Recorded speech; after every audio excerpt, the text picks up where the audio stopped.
எழும்பூர் ரயில் நிலையத்தில் பயணியிடம் நூதன திருட்டு வாலிபர் கைது.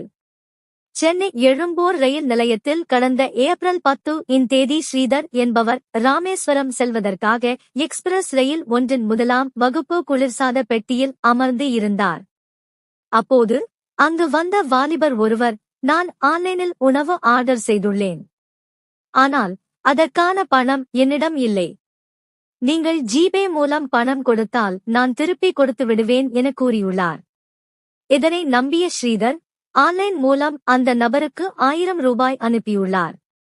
பணம் கிடைத்த சிறிது நேரத்தில் அந்த வாலிபர் தண்டவாளத்தில் குதித்து மற்றொரு நடைமேடையில் ஏறி தப்பி ஓடிவிட்டார். இதனால் செய்வதறியாது திகைத்து நின்ற ஸ்ரீதர் எழும்பூர் ரயில்வே போலீஸ் நிலையத்திற்கு சென்று நடந்ததை கூறி புகார் அளித்தார். புகாரின் அடிப்படையில் போலீசார் வழக்கு பதிவு செய்து ரயில் நிலையத்தில் இருந்த கண்காணிப்பு கேமராக்களை ஆய்வு செய்தனர். அதன் அடிப்படையில் ஆந்திர மாநிலம் திருப்பதி பகுதியைச் சேர்ந்த விஷ்ணு, 29 வயது என்பவர் கைது செய்யப்பட்டார். கைது செய்யப்பட்ட வாலிபர் ஏற்கனவே தனியார் உணவு டெலிவரி நிறுவனத்தில் வேலை செய்யும் போது பல லட்சம் ரூபாய் மோசடி செய்தது விசாரணையில் தெரியவந்தது.